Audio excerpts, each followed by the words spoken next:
Magandang araw sa lahat ng nakikinig sa channel na ito at mapagpalang araw sa ating butihing narrator.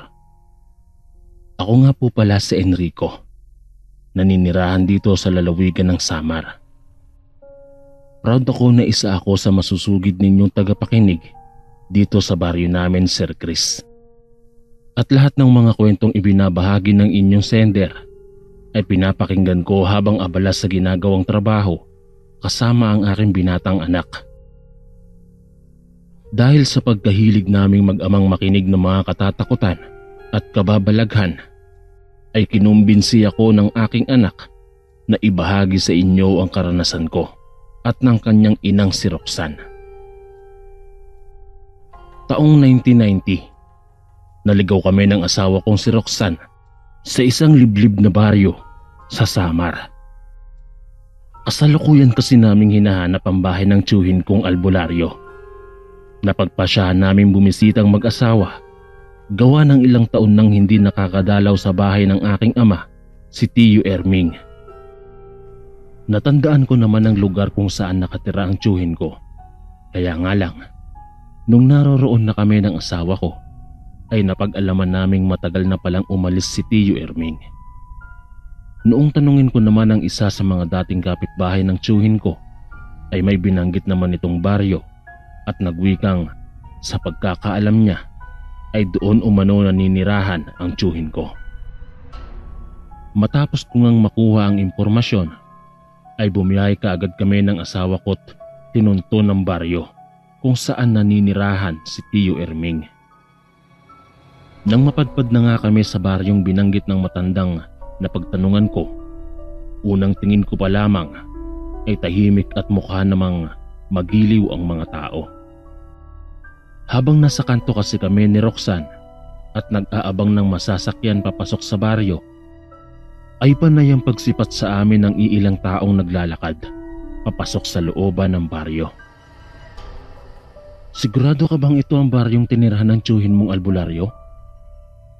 Tanong ng asawa ko at hinilot-hilot pa ang binti habang nakaupo sa waiting shed. Yun yung binanggit sa atin ng matanda eh. Kaya malamang dito nga nakatira si Tiyo Erming. Tugon ko at bahagyang sinipat-sipat ang looban ng baryo. Umuwi na lang kaya tayo. Sa susunod na lang natin bisitahin ng tiyuhin mo. Medyo hindi kasi maganda ang pakiramdam ko dito eh. Suwestyon ni Roxanne sa akin. Ano ka ba mahal? Nandito na tayo eh. Hanapin na natin yung bahay niya. Kalahating araw tayong bumiyahe para lang mabisita natin si Tiyo Erming. Tapos mag-aaya ka na kagad umuwi. Tugon ko sa kanya. Sinabi ko sa kanyang magpahinga na muna kami bago namin hanapin ang bahay ni Tiyo Erming. Pasado 4:00 ng hapon pa lang naman ang mga oras na yon. Kaya't ayos lang. Ipagtanong-tanong na lamang namin sa mga tao sa looban ng baryo kung saan ang tirahan ng tiyuhin ko para mas mabilis naming mahanap mamaya ang bahay nito. Habang nakaupo kami, ay napapansin kong iilan lamang ang mga sasakyang dumaraan at sa tuwing may sasakyang dadaan ay hinihintuan kami at pilit na pinapasakay. Tumatanggi naman kaming mag-asawa. Sinabihan kami ng mga iyong umalis na doon bago magtakip silim. Nagtataka ako at hindi maintindihan kung bakit nasabi yon ng mga dumadaang tricycle o habal-habal na motor sa aming mag-asawa. Napapansin ko ring ang ibang sasakyan naman na dumadaan ay tila ba may kinakatakutan ng mga ito. Malayo pa lang kasi sa kinaroroonan namin ay humaharurot na ang mga yon. Bakit kaya ganyan ang mga ikinikilos ng mga dumadaan dito? Parang takot na takot sila. Kunot noong tanong ng asawa ko nang may pagtataka. Hindi ko alam. Huwag mo na lang pansinin ang mga yan. Maya-maya, pag nakapagpahinga ka na, hanapin na natin ang bahay ni Chong ha. Wika ko sa kanya. Tumango naman ang asawa ko at muling hinilot ng bahagya ang binti niya. Sumakit daw kasi yun sa kakalakad namin kanina noong pinuntahan namin ang bahay ni Tiyo Erming sa dating tirahan nito. Makaraan lamang ang ilang sandali ay may lumapit na matandang babae sa amin. Inalok kami nito ng tubig dahil mukhang pagod na pagod umano kaming dalawa ng asawa ko. Maraming salamat po, Manang. Pagpapasalamat ko matapos abutin ng lalagyan ng tubig at agad na tinungga. Sa totoo lang kasi, Sir Chris, uhaw na talaga ako. Tiniis ko lang dahil nagmamadali nga kaming bumiyahe ng asawa ko kanina. Para bago magdilim ay mahanap na namin ang tirahan ni Tio Erming. Naisip ko kasing doon na lamang ako iinom ng tubig. Matapos ko ngang uminom ay naibsa ng uhaw na nararamdaman ko. Samantalang ang asawa ko naman ay mariing tumanggi dahil hindi pa naman daw siya nauuhaw. Saan ba ang punta niyo? At mukhang bagong salta yata kayo rito. Tanong ng matanda sa amin. Dyan lang po sa looban. Bibisitahin lang po namin yung tsuhin ko. Tugon ko. Magsasalita pa sana ang matanda nang sa may biglang sumigaw na lalaki at para bang pinapagalitan nito ang ali. Hoy tanda! Anong ginagawa mo rito ha? Umalis ka rito bago pa kita ipakaladkad sa mga alaga kong aso. Pabulyaw na sigaw ng lalaki. Kaagad na napalingon kaming mag-asawa sa lalaking nagsalita. At nung tingnan nga namin yon, ay nakita kong dinuduro-duro ng lalaki ang matanda habang nagmamadaling maglakad papalapit. Agara namang nagmamadaling maglakad palayo ang matandang babaeng nagbigay sa amin ng tubig at para bang natataranta yon.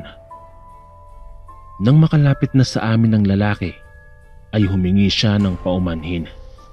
Dahil ayon pa sa kanya, ay baliw umano ang matandang nakausap namin.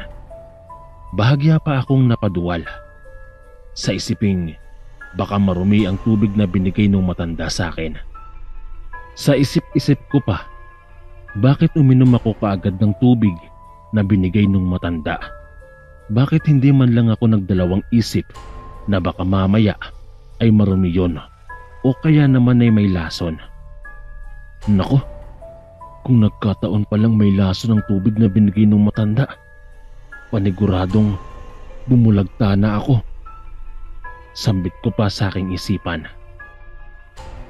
Nakangiting tinanong kami ng lalaki kung ano ang kailangan namin at bakit napadpad sa baryo nila.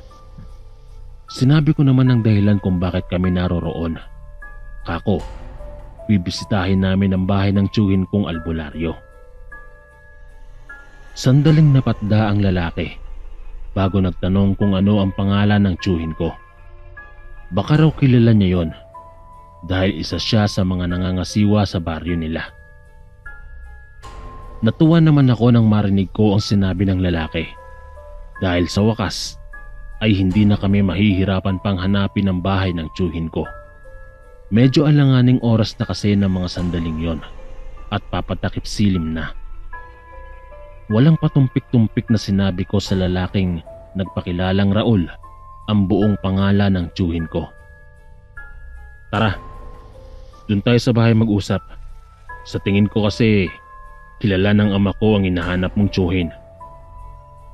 Aya pa ng lalaki sa amin. Sumunod na nga kami sa paglalakad papasok ng baryo.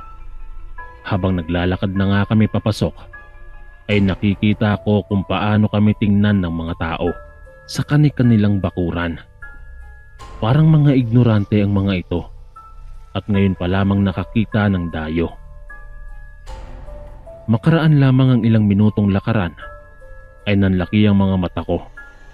Nang sa walang ano-ano, may nakita akong isang matandang lalaki na nakaupo sa loob ng bakuran nito at abala sa pagngat-ngat ng hilaw na karne. Nakangisi pa ito habang nakatingin sa amin at kakaiba ang mga titig na ipinukol sa amin. Hindi na maganda ang pakiramdam ko at maging ang presensya sa buong paligid ay parang dahan-dahan na iyong nag-iiba. Biglang umalinsangan na ang buong paligid at umalingasaw ang napakabahong amoy. Naramdaman kong marahan ng naglakad ang asawa ko at mahigpit ang pagkakahawak sa kamay ko. Nung tingnan ko siya, ay nababanaag ko sa mga mata niyang para bang nag-aaya na siyang lumabas ng baryo at huwag na kaming tumuloy pa. Noong balingan ko naman ang mga taong nakasilip sa kani-kanilang bahay, ay kakaiba na ang mga titig na ipinupukol nila sa amin. Kung kanina ay ignoranting tingnan pa ang mga yon, ngayon naman ay parang asong anumang sandali ay nakahanda lumapa ng kaaway ang mga yon. May mga bahid ng dugo rin akong nakikita sa bakuran at may mga nakasabit pang bungo ng hayop. Patong-patong na ang kabang nararamdaman ko. Kaya naman naglakas loob na akong magsalita at sinabihan ng lalaking lalabas na kami ng baryo. At sa susunod na lang kami babalik. Nakalimutan ko kasing susunduin pala kami ng tiyuhin ko. Hindi pa man nakasagot ang lalaki at hinila ko na ang asawa ko at dagli-dagling naglakad na kami palabas ng baryo. Halos lakad takbo na ang ginagawa namin ng asawa ko nang marinig kong sumigaw ang lalaki na harangan umano kami at huwag palalabasin sa teritoryo nila. Habang tumatakbo nga kami, ay nakita ko sa gilid ng mga mata kong may mga asong nagbabaga ang mga mata. Walang tigil sa paglalaway at umaangil sa bawat bahay na madadaanan namin. "Dalian mo, mahal!" Kabadong utos ko sa asawa kong dalian niyang maglakad dahil nakakaladkad ko siya. Nang malapit na kami sa kanto, ay nakita ko ang matandang babaeng nag-abot ng tubig sa amin kanina. May hawak siyang buntot ng pagi habang sinisigawan kami nitong magmadali na. Nakahinga ako ng maluwag nang tuluyan na kaming makalapit sa matanda. Nung lingunin ko nga ang pinanggalingan namin, ay laking gulat at takot ko nang makita kong tila ba mga dambuhalang asong nakakapangilabot pagmasdan ang walang tigil sa pag-angil habang nakatingin sa amin. Akala niyong mga aswang kayong may mabibiktima na naman kayong inosenteng tao, ano? Sige, subukan niyo lang lumabas dyan sa teritoryo niyo at magkakaalaman tayo. Sigaw ng matanda at paulit-ulit na hinahampas ang buntot ng pagi sa kawalan. Sa tuwing hinahampas niya iyon, ay umaatungal naman ang mga yon na para bang nasasaktan. Nakarinig din kami ng huni ng wakwak at malakas na pagpagaspas ng mga pakpak at parang nagpapalipat-lipat iyon sa naglalakihang puno. Dinala na nga kami ng matandang nagpakilalang si Capo Rencia sa bahay niyang nasa Karatig Sitio. Noong makarating na kami sa bahay niya, ay sinabi niya sa aming napadaan daw siya doon nang makita niya kami at nararamdaman niyang parang may hinahanap kami. Noon nga daw na sumama kaming pumasok sa baryo ng mga aswang ay hindi siya mapalagay. Kaya ang ginawa niya ay nagbabaka sakali siyang mag-abang sa labasan upang sa ganoon kung makalabas man kami ng buhay ay matutulungan niya kami. Hindi nga siya nagkamali. Sinabi namin sa kanya ang pakay namin at binanggit ko ang pangalan ng tiyuhin ko. Bibisita pala kayo sa bahay ng albularyong si Ermeng. Abay, mali nga ang napasukan ninyong lugar kanina. Dahil dito lang sa sityo kung saan ako naninirahan, nakatira si Ka Ermeng. Ani pa ng matanda. Bago nga mag-alas 7 ng gabi, ay hinatid niya kami sa bahay ng tiyuhin ko. Nagulat naman si Tiyo Ermeng dahil sa biglaang pagbisita naming mag-asawa. Bago umalis sa matandang manggagamot, ay nagpasalamat kami sa kanya dahil kung hindi sa kanya, ay baka napahamak na kami ng asawa ko. Nanatili pa kami ng ilang araw sa bahay ng tiyuhin kong albularyo, Sir Chris, dahil ginamot kami ni Tiyo Ermeng sapagkat namarkahan kaming mag-asawa. Hindi naman nagtagal ay tagumpay namang naalis ng albularyo ang marka ng aswang. Dito na lamang po ang aking kwento, Sir Chris. Maraming salamat po. Mapagpalang araw po sa inyong lahat. Lalong-lalo na po sa inyo, Kuya Chris. Tawagin niyo na lamang po ako sa pangalang Densyo. Nakatira dito sa lalawigan ng Iloilo. Ang edad ko po ay 35 na. Masugid niyo po akong tagapakinig. Kaya naman naengganyo akong ibahagi sa inyo ang tunay na karanasan ng aking ama noong binata pa lamang siya. Naganap ang mga pangyayaring ito taong 1982. Ang edad niya po ng mga panahong yon ay 19 pa lang. Ayon sa kwento ng aking amang si Doming, inimbitahan sila ng kanyang mga pinsang sina Isko, Pedro at si Ernesto ng kanilang katrabaho na si Teryo. Ayon umano kay Teryo, nalalapit na ang araw ng piyesta sa kanila.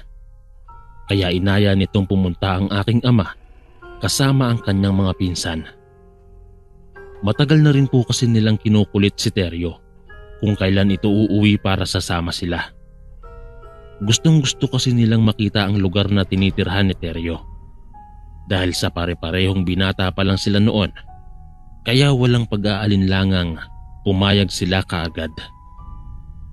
Lumipas pa ang isang araw, ay sabay-sabay na silang bumiyahe papunta sa baryo ni Teryo.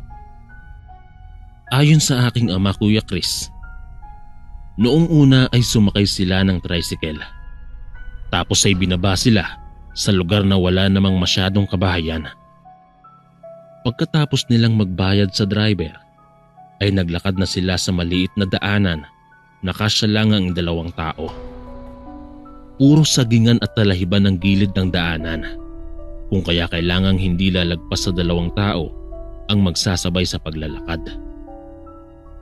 Wika pa ng aking ama, liblib na ang baryo kung saan nakatira ang kanyang katrabaho sa kadahilanang wala na silang nadadaanang kabahayan at puro mga nagtataasang puno na lang ang kanilang nakikita. Medyo may kalayuan pala yung baryo nyo, parang Teryo ah. Wika ng aking ama. Oo, parang Densyo. Kaya bihira lang akong umuwi sa amin kapag may trabaho ako sa bayan. Napakalayo kasi. Isa pa, nakakapagod maglakad. Tugon nito sa aking ama. Makalipas ang mahigit 1 oras, ay bumungad na sa kanila ang baryo kung saan nakatira si Teryo. Namangha ang aking ama nang masilayan niya ang ganda ng mga tanawin sa baryo ng kanyang katrabaho. Di mo naman sinabi, tol. Napakaganda pala dito sa inyo. Bulalas ng aking ama habang inilibot ang paningin sa paligid. Ang sabi pa ng aking ama, makikita mo ang napakagandang tanawin sa baryo ni Teryo. Napapagitnaan kasi ng palayan ng mga kabahayan sa bungad at may malaking sapa naman sa hindi kalayuan na sa tingin ng aking ama ay malinis yon at masarap paliguan. Napapalibutan din kasi ng mga naglalakihang puno ang sapang yon na siyang nagbibigay ng lilim. Kung kaya kahit tirik na ang araw ay hindi ka maiinitan kapag maliligo ka sa sapa. Nako, huwag kang mabighani sa panlabas na kaanyuan, tol.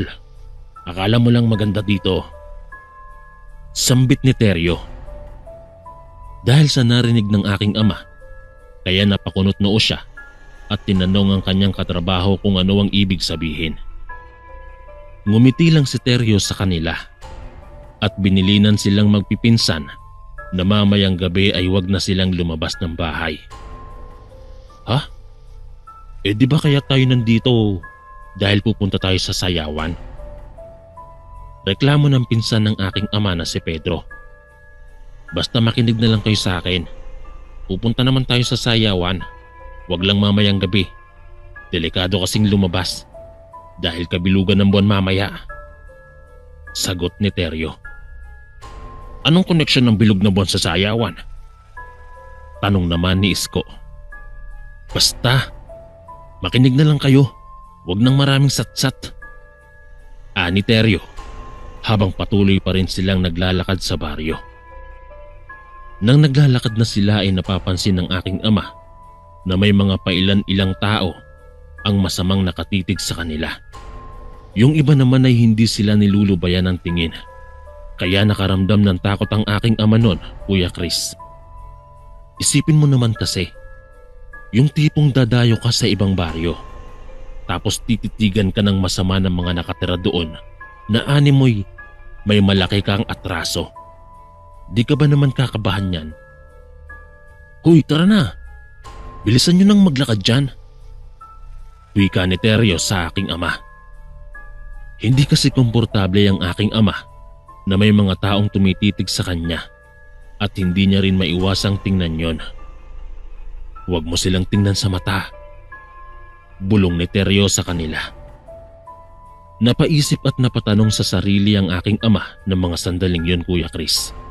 Kung anong klaseng baryo ba ang tirahan ng kanilang katrabaho. Bakit bawal tingnan sa mata ang mga taong naroroon? Samantalang kung makatitig ang mga ito, akala mo naman may malaking atraso sila sa mga tao. Napaigtad ang aking ama ng tapikin ni Teryo ang kanyang balikat. Nababasa ko ang nasa isipan mo, tol. Saad ni Teryo at dagdag niya pang sabing, sa bahay ko na ipapaliwanag kung anong klaseng baryo itong napasukan niyong magpipinsan. Mabilis na naglakad silang magpipinsan dahil nakaramdam na sila ng kakaiba sa mga taong naroroon. Hindi naman po sa nanghuhusga sila sa mga nakatira sa baryong yon, Kuya Chris. Kaya lang ay talagang hindi mo maiiwasang mag-isip ng kakaiba dahil na rin sa mga kinikilos ng mga tao. Noong makarating na sila sa bahay ni Teryo, ibang-iba ang presensyang nararamdaman nila sa loob ng bahay kesa sa labas. Ayon kasi sa aking ama, Kuya Chris, maaliwalas at napakagaan umano ng presensyang nararamdaman nila sa loob ng bahay ni Teryo kaysa noong nandun sila sa labas dahil tila ba may trahedyang nakaabang sa kanila kapag nandun sila sa labas. Ipinakilala naman ni Teryo ang kanyang mga magulang. Doon na pag-alaman ng aking ama na may lahi palang mga antinggero at albularyo si Teryo.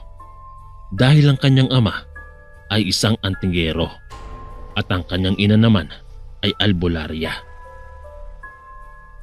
Pinaghanda naman sila ng pagkain, kaya busog na busog talaga sila nang matapos ng kumain.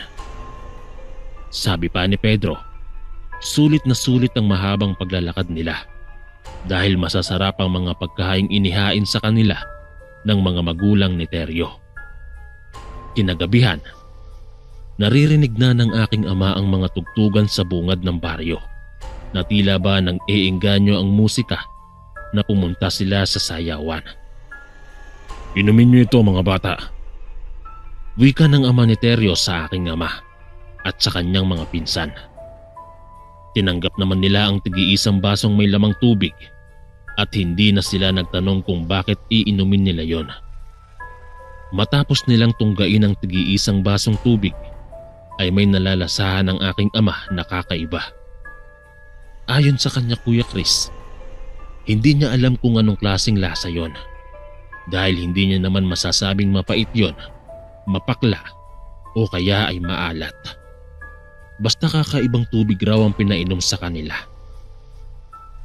Ilang sandali pa ay nagtataka ang aking ama dahil kanina lang ay halos magkukumahog na silang lumabas ng bahay para pumunta sa sayawan dahil sa naririnig nilang napakagandang tugtugan.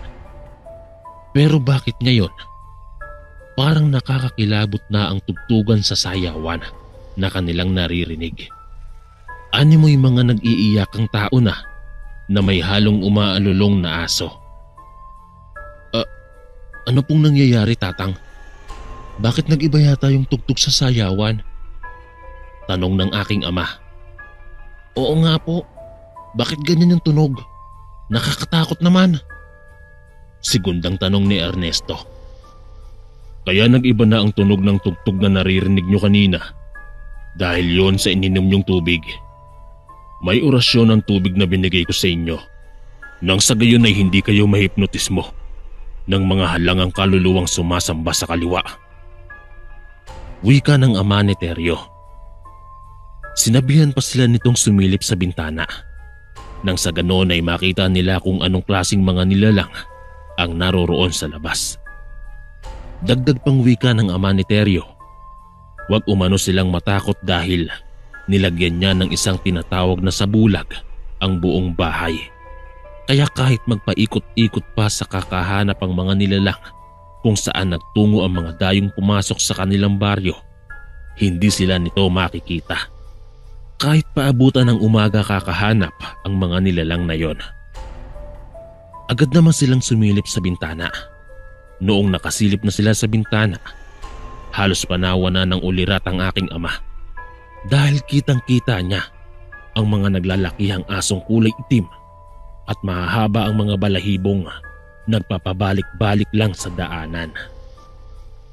Ang malala pa, Kuya Chris, nakikita ng aking ama ang nakakakilabot na itsura ng mga asong yon na animoy mga halimaw dahil sa naglalakihang mga matang kulay pulang nagbabaga. Idagdag pa ang mga ngiping matutulis na animoy ngipin ng mga tigre. Isabay mo pa ang naguunahang pumapatak sa lupang malalapot na laway ng nilalang. Aswang ang mga yan. Kaya nga sinabi ko sa inyo na sunod na araw na lang tayo pumunta sa sayawan, di ba? O ngayon, nasagot ko na ang mga tanong nyo kanina. Sambit ni Teryo sa aking ama. Namangha naman ang aking ama sa pamilya ni Teryo dahil tila ba wala lang sa kanila ang mga naganap sa labas ng kanilang bahay. Parang mga sanay na ang mga ito sa mga nangyayari. Dahil sa takot at kabang nararamdaman ng aking ama ay hindi siya nakatulog ng gabing yon. Ganoon din ang kanyang mga pinsan. Kaya kung ano-ano na lang ang kanilang napapagkwentuhan, maibsan lang ang takot na kanilang nararamdaman. Kinabukasan ay nagpasya nang umuwi ang aking ama at ang kanyang mga pinsan. Hindi na sila nagpalipas pa ulit ng gabi sa liblib na baryong yon.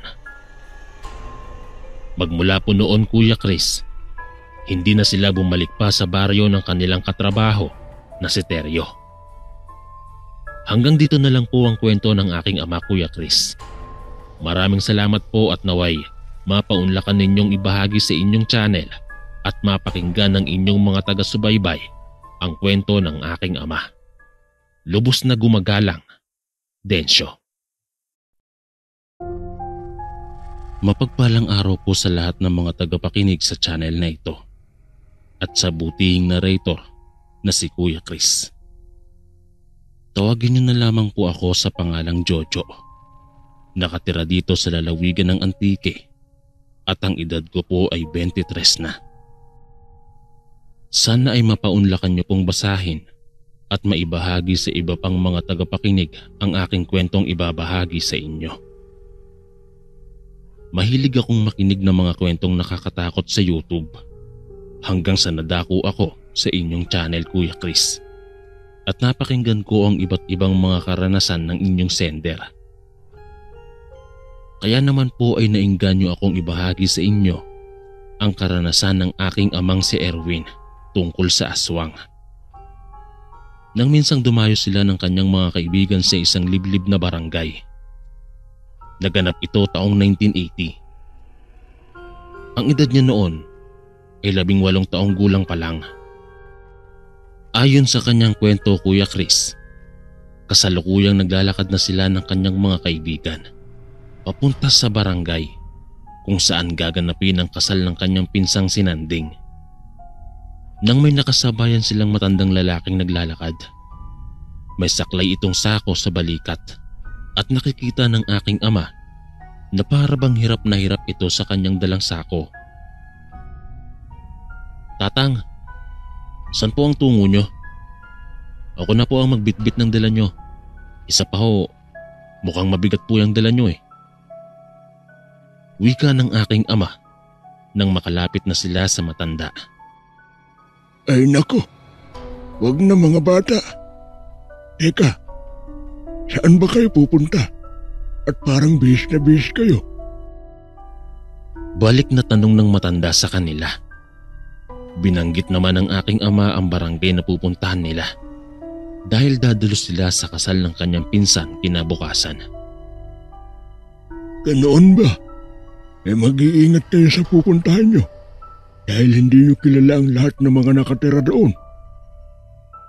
Paalala ng matanda sa kanila. Paalala ko lang mga iho, huwag kayong basta-basta tumatanggap ng pagkain sa barang nyo na. At huwag na rin kayong lalabas ng bahay nyo kapag gabi na, lalo na't kapag nag-iisa lang. Dagdag pang wika nito. Napakunot noon naman ang aking ama sa sinabi ng matanda dahil hindi niya maintindihan ang mga sinasabi nito.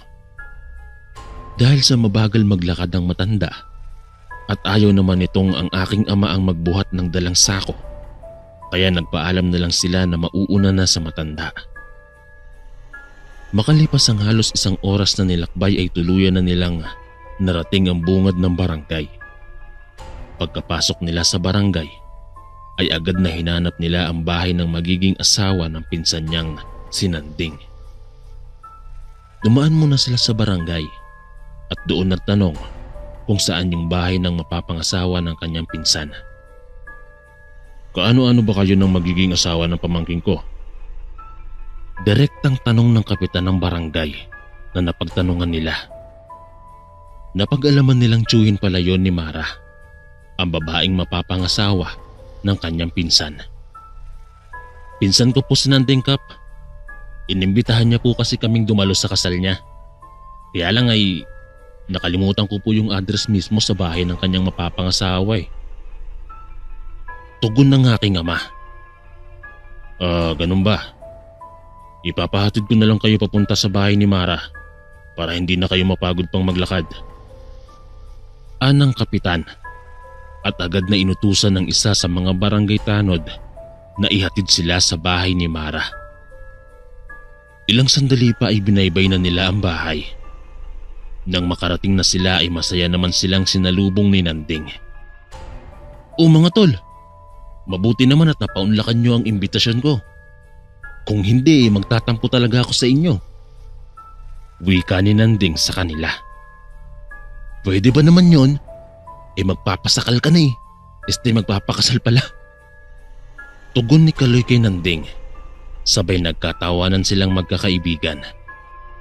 Siya nga pala. Pasensya na at hindi ko kayo nasundo sa bungad ng barangay ah.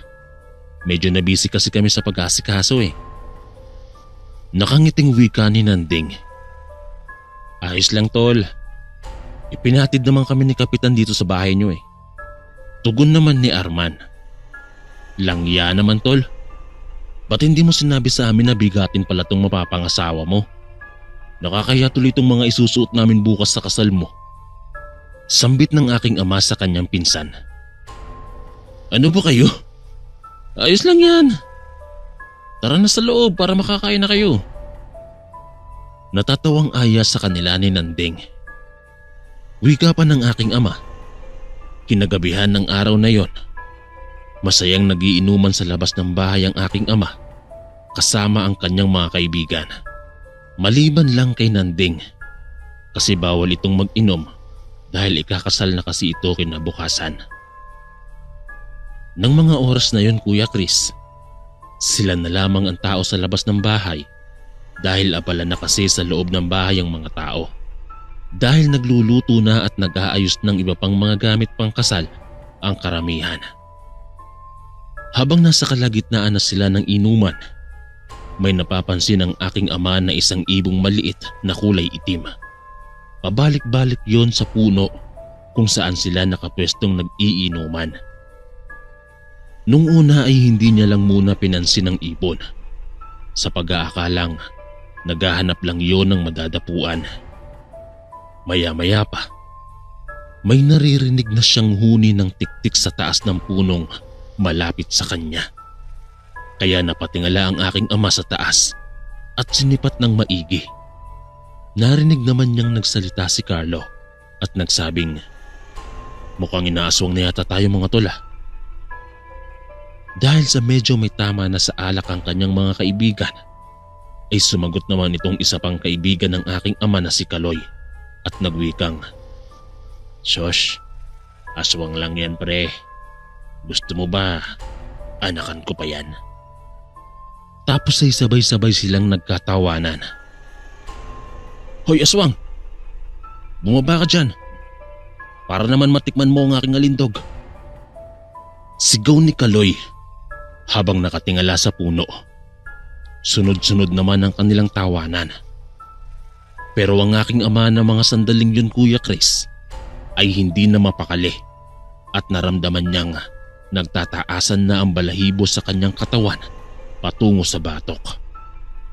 "Hoy, tigilan niyo na nga yan. Hindi magandang biro yan." Saway ng aking ama sa kanyang mga kaibigan. Mas lalo namang nang asar pa si Kaloy at umaaksyon pa itong sumasayaw na parabang nang aakit. "Ano aswang? Halika na. Bumaba ka na dyan." Natatawang wika ni Kaloy. "Para, lasing ka na. Hindi na magandang biro yung ginagawa mo. Mamaya lapitan ka talaga nung tingnan natin.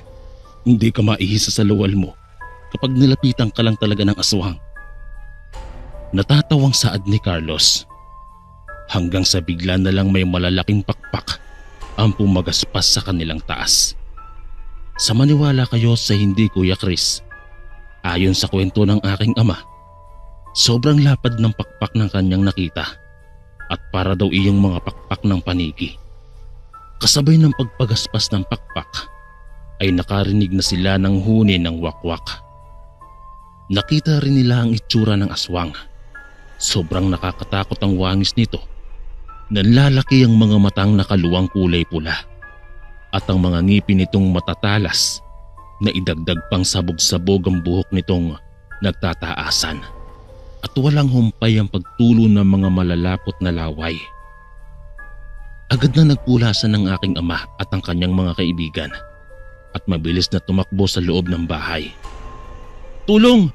May aswang! Hinahabol kami ng aswang! Saklolo!" Sigaw ni Kaloy at tila ba nawala ang pagkalasing nito dahil napakabilis nitong tumakbo at nangunguna pa itong makarating sa loob ng bahay. Nang makarating naman sila ay nagulantang ang mga taong abala sa pag-aasikaso. Mabilis silang nilapitan ng mga ito at tinanong kung ano ang nangyayari. May aswang! Doon sa labas! May aswang!" ani Kaloy. Mabilis namang lumabas ang ama ni Mara habang may bitbit itong baril na dibomba. Ilang sandali pa ay narinig na ng aking ama ang tatlong sunod-sunod na putok ng baril sa labas ng bahay. Kaya mabilis silang sumilip sa may bintana. Noong makasilip na sila ay nakita nila ang nilalang na lumilipad sa taas at para itong saranggola na kasing lapad ng payong. Lumilipad na ito palayo habang palakas naman ang palakas ang huni ng wakwak. Ilang sandali pa ay pumasok na ang ama ni Mara at nagsabing, "Aswang lipad yun. Mabuti na lang at hindi kayo nadakot." Wika nito. Si Kaloy po kasi, hinamon niyang bubuntisin niya daw ang aswang, kaya po siguro nagalit yun at bigla na lang po kaming sinugod. Ani Carlo. "Kaya naman pala eh. Sa susunod kasi huwag basta-basta maghamon, lalo na't sa mga katulad nila, dahil hindi ka aatrasan ng mga nilalang na yan kapag hinahamon mo sila." Napapailing na wika ng ama ni Mara.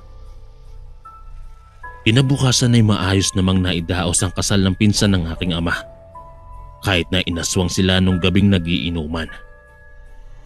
Matapos ang naganap na kasal, ay umuwi na sila at magmula po noon, Kuya Chris, hindi na po basta-bastang nagbibitaw si Kaloy ng mga pananalitang hindi maganda, lalong-lalo na kapag dumadayo sila sa ibang lugar. Hanggang dito na lang po ang kwento ng aking ama, Kuya Chris. Maraming salamat po. Lubos na gumagalang, Jojo.